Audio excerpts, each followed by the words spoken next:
అంటే ఎందుకు నచ్చట్లేదు ప్రపంచానికంటే, యేసయ్య వచ్చి ప్రపంచానికి ఏమిచ్చాడు? రక్షణ ఇచ్చాడు.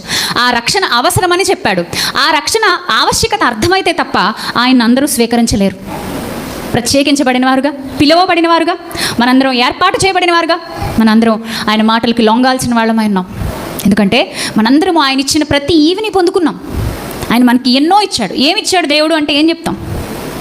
ఏమిచ్చాడు దేవుడు అంటే ఏం చెప్తారు మీరు? Very good.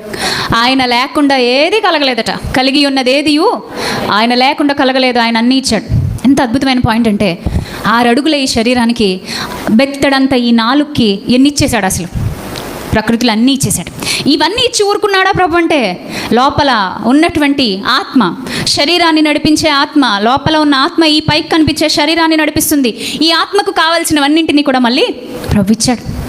శరీరమునకు, జీవమునకు కావలసినవి ప్రభు మనకు అనుగ్రహిస్తూ ఉన్నాడు. మనల్ని నిలబెడుతూ ఉన్నాడు. ఆ ప్రభు ఏం కోరుకుంటున్నాడు మన నుంచి? ఏం కోరుకుంటున్నాడు? స్త్రీలుగా ఈరోజు ఇంత పెద్ద ప్రోగ్రామ్, స్త్రీలందరూ ఎక్కడెక్కడ వాళ్ళు, మీరు అందరూ ఒకే ఊరోళ్ళ అండి? కాదు, చాలా దూరం నుంచి ప్రయాణం చేసి వచ్చారా? ఎందుకు కూర్చున్నారండి ఇక్కడ? కుటుంబం బాగుపడాలి, నా జీవితం బాగుపడాలి, లేదా నేను దేవుని పనిలో ఉండాలి, ఏదో ఆశ. ఒక్కొక్కళ్ళ దగ్గరికి మైక్ తీసుకెళ్తే ఒక్కొక్కళ్ళు ఒక్కొక్క విధంగా ఆశ చెప్తారు. సో మీ ఆశలన్నింటినీ ప్రభు తీర్చునుగాక. ఆశగల ప్రాణమును ప్రభు తప్పక తృప్తిపరుస్తాడు. మీరు అట్టి తృప్తి కలిగి ఇక్కడి నుంచి వెళ్ళుదురుగాక. ఆమేన్. దేవుడు మన ఆశలు తీరుస్తాడు. మనకు నమ్మకం, మనకి ఒక భరోసా ఉంది. అయితే దేవుడికి కావాల్సినవి తిరిగి మనం ఇస్తున్నామా? ఈ ప్రశ్న మనం వేసుకోవాలి. యథార్థవంతుడు, భక్తిపరుడు ఎంతసేపు నాకేమిస్తావు అని అడగడు. కానీ ప్రభా, నీ కొరకు నేను ఎలా వాడబడాలి, నన్ను మలచు, వాడుకో అని అడుగుతాడట. వాడుకో దేవా, నన్ను వాడుకో అని అడుగుతాడు. యజమాని వాడుకొనుటకు అర్హమైన పాత్ర. ఎంత అద్భుతమైన మాట.